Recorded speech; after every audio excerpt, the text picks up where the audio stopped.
Olá pessoal, boa tarde. Estou aqui novamente para fazer alguns comentários. Hoje, especialmente, completa 100 dias do governo Dilma, né, do segundo mandato aí da presidente da República. Esse comentário que nós vamos fazer hoje aqui é mais mesmo para fazer uma pequena análise, um pequeno resumo mais ou menos do que se passou nesses primeiros 100 dias e projetando um pouco para o futuro, né? Ou seja, o que pode acontecer, quais são as relações enfim, da política com um pouco fazendo alguns prognósticos em relação à parte econômica.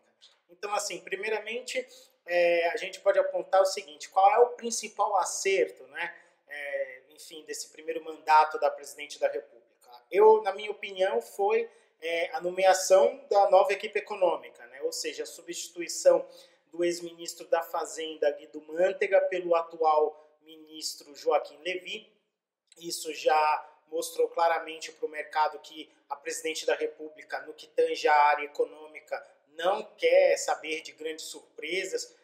Digamos assim, ela fez uma demonstração para o mercado de que, de fato, o governo está comprometido, sim, em relação às aprovações dos ajustes fiscais, né, dos pacotes de ajuste das contas públicas. Houve algumas mudanças, fundamentalmente, aí na estrutura do governo, né? Nós tivemos esses últimos dias, basicamente, foi anunciado aí para ser articulador político do governo o vice-presidente da República, o Michel Temer, já excluindo, no caso, um ministério, né, que no caso foi o Ministério de Relações Institucionais, passando de 39 para 38 o número de ministérios, já foi uma ótima sinalização não apenas para o mercado, mas também para a própria opinião pública. Porém, a gente pode notar que a presidente da República, ela simplesmente parece que não quer assumir exatamente o papel de principal responsável pela formação do governo e pela condução também deste governo. A gente tem que lembrar aí que, no caso, seria a tarefa da própria presidente da República fazer a articulação política, mas não tem sido isso, né, que tá sendo feito, no caso, tanto no Congresso quanto em outras esferas da área política. Outro erro que a gente pode basicamente notar aí são os erros de comunicação do governo, né? A gente teve que nos protestos aí que tivemos no mês de março, a presidente da República, ela simplesmente se omitiu durante algum tempo. Ela mandou alguns ministros, no caso, como o ministro Aloysio Mercadante e, enfim, o ministro Miguel Rossetto naquele domingo, no dia 15 de março, para fazer o pronunciamento em nome do governo, né? Ou seja, o que a presidente da República queria falar para as pessoas, para o público em geral. No caso, deveria ter sido tarefa da própria presidente Dilma em ter feito o comunicado de quais seriam as medidas adotadas pelo governo para conter a onda de insatisfação que acabou tomando conta do país, né? E, basicamente, no caso, a consequência, aliás, não foi uma consequência, foi a causa, né, dessa insatisfação, aí que foi exatamente os escândalos de corrupção, que, enfim, estão sendo divulgados desde o finalzinho do ano passado, de novembro, né, pertinho ali das eleições, no caso, o escândalo da Petrobras, a Operação Lava Jato, agora teve o escândalo da Receita Federal, com a Operação Zelotes, aí, que é muita coisa, praticamente o dobro, basicamente, do que pode ter sido desviado aí da Petrobras, de propina, quero dizer. E outra coisa, no caso, não apenas em relação à corrupção, mas a própria condução da economia, né? Apesar da equipe econômica ter maior credibilidade com o mercado e etc., não apenas basta ter esse tipo de credibilidade. No caso, a presidente da República, enfim, o núcleo político do governo precisa dar apoio fundamentalmente político para a equipe econômica.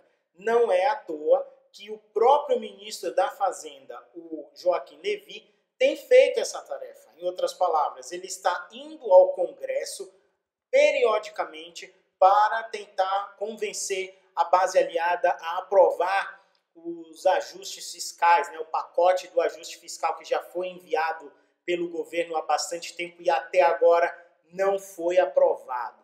Então, assim, os principais desafios políticos que a gente pode considerar aí, no caso daqui para frente, seria basicamente o quê? A relação do governo com o Congresso, né? Até então, antes da nomeação do vice-presidente para ser o articulador político, a gente encontrou aí que o Congresso estava muito disposto a impor grandes derrotas ao governo, principalmente nos projetos que interessam ao governo e que também impactam diretamente na área econômica, né? A gente tem que lembrar que, como o ajuste fiscal ainda não foi aprovado, está em análise ainda, principalmente na Comissão de Assuntos Econômicos do Senado, a gente também tem que lembrar que o próprio partido da base aliada, o PMDB, que é o partido do vice, tem imposto grandes dificuldades também para aprovar esse tipo de ajuste. No caso, o PMDB quer que o governo também corte na própria carne, em outras palavras, reduza os gastos de custeio da máquina pública, pode até ser também cortar o número de ministérios. A gente já ouviu propostas aí de cortar o número de ministérios de 39, que já foi cortado para 38,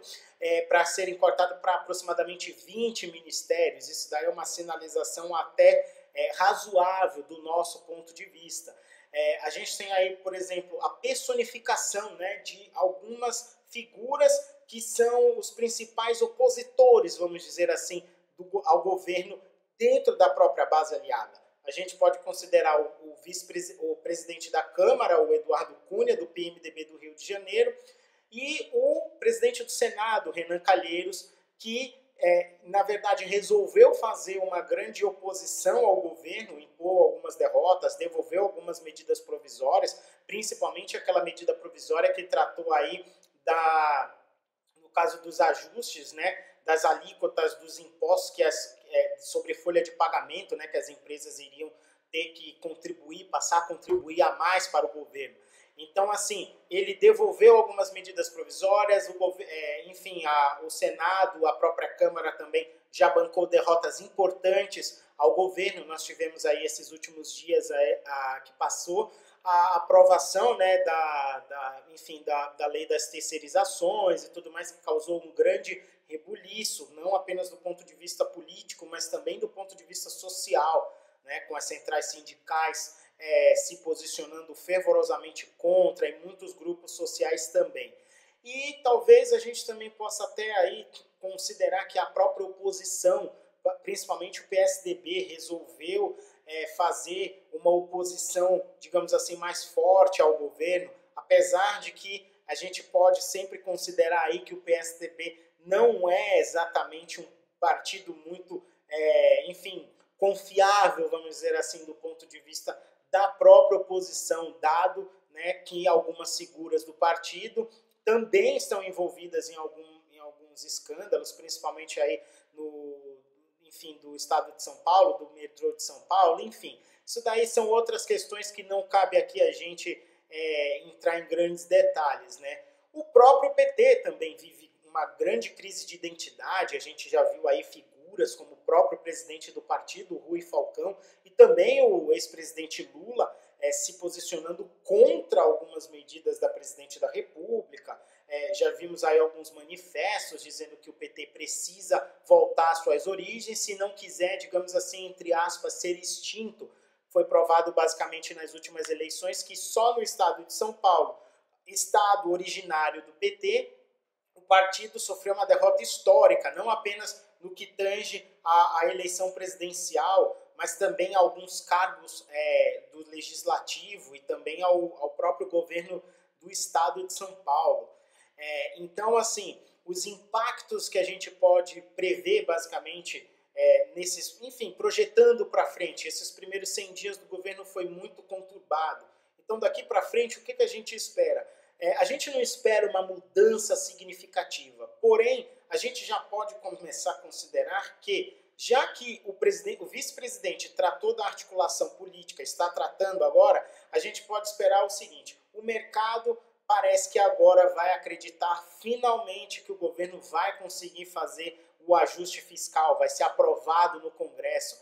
Talvez o governo possa ter novas vitórias, não apenas em relação à aprovação do ajuste fiscal, mas também, enfim, outros projetos, conforme nós comentamos anteriormente, que podem interessar também o Poder Executivo, não apenas em relação ao que tange à economia, mas até mesmo em outras questões relacionadas, inclusive, às questões sociais, né? E no caso, como a gente acabou de falar, o desafio basicamente vai consistir no quê? Vai consistir em mexer nos ministérios, cortar gastos de custeio da máquina, cortar cargos comissionados, para dar uma sinalização ao mercado de que esse governo de fato mesmo está comprometido com o ajuste fiscal, com entregar as metas de superávit primário e, fundamentalmente, isso daí também vai impactar no sucesso das contas públicas, que, conforme o tempo for passando, o governo precisa entregar as metas que foram prometidas ao mercado, de forma que também a economia também possa haver uma recuperação sólida de médio e longo prazo. Certinho? Então, pessoal, é isso. A gente espera ter colaborado aí mais ou menos para esse debate, para maiores esclarecimentos. Qualquer coisa a gente volta a fazer novos vídeos aqui também para fazer outros comentários, enfim, em relação à área econômica e à área política, certo? Obrigado e ótima tarde a todos.